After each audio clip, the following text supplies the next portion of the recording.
Hi, this is Stacy, and tonight I'm going to talk about my second week on the popular dating site Plenty of Fish. So let's get started.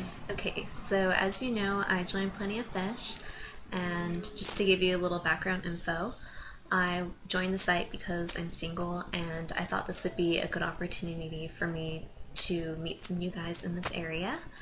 And so far, I can honestly say that I've met a wide variety of interesting characters, but no one that I could, call Prince Charming anytime soon.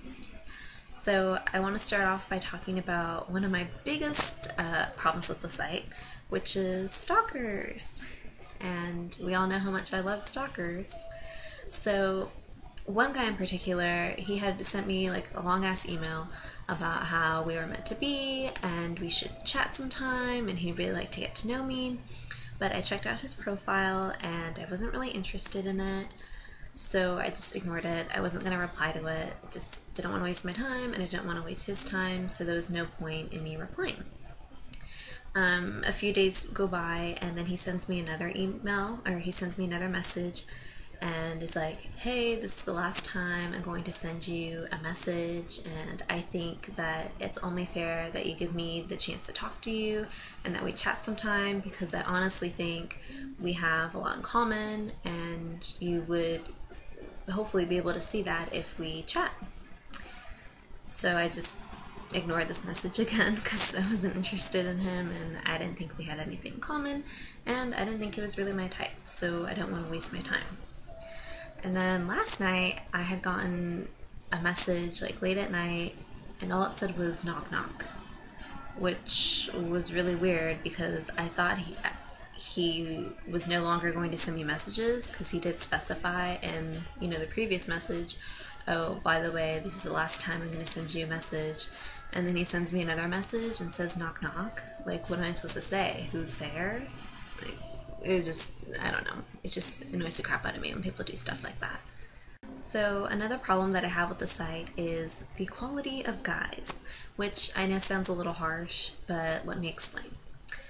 So when you fill out your profile, you put if you're male or female, you can put your height, and you can put your body type.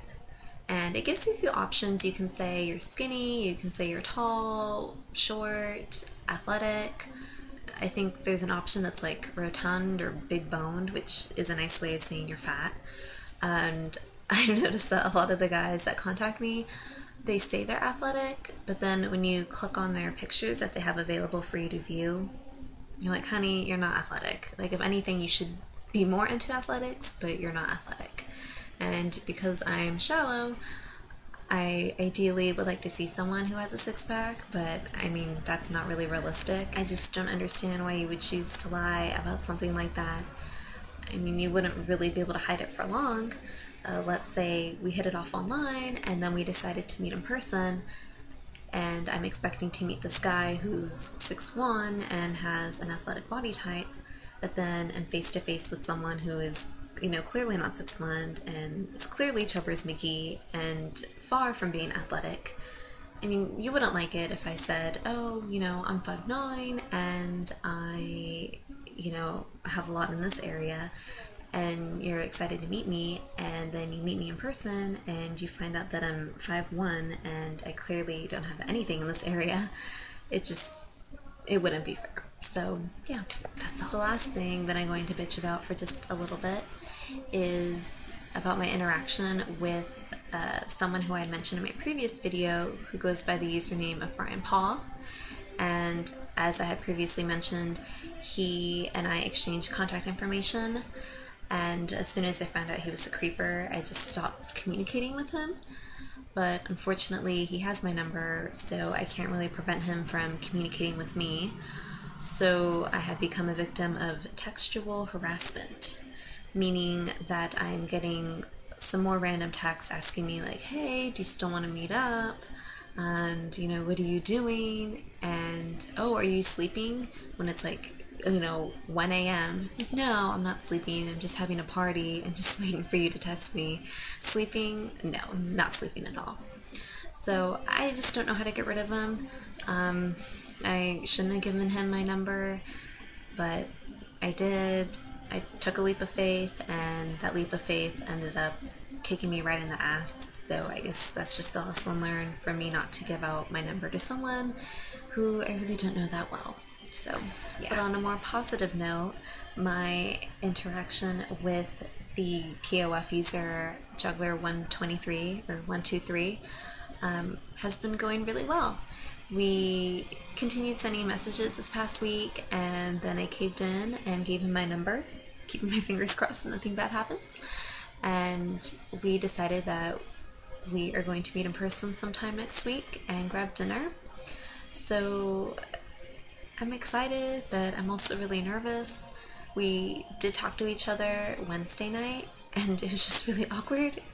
It was the first time I had really talked to someone on the phone from the site, and I don't know, one of my biggest fears is that he's not who he claims to be and turns out to be this 35-year-old guy living in his mom's basement and is bald and fat and ugly and just icky and not really the guy that he claims to be.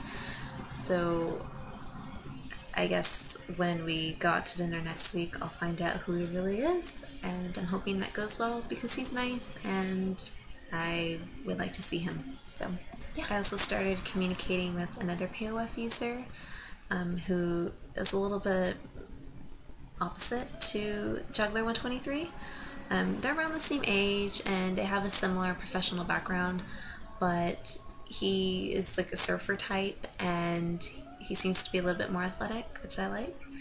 And he asked me if he and I could get together next week to grab a beer or something, which I don't drink beer, I don't really like it, but I'm willing to just meet up with him. He seems like a, pretty chill guy, and I guess we'll see what happens. So I'm not really, I don't know, I guess that's all I could say right now until I meet him. So we'll see.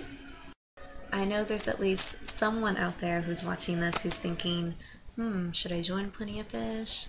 What's gonna happen if I join? Is it worth my time? And honestly, all I can say is, why not give it a shot? I think if you're really honest and you just take the time to create a decent profile for yourself, it's not too bad. I mean, yeah, the quality of guys is a little discouraging and makes you wonder, maybe I should have become a nun. And if this is all I have, to choose from, it's going to be a bad world to live in. So in short, next week I have plans to meet with 2 POF users. The first one I'm meeting with is with Juggler123. We have plans to grab dinner.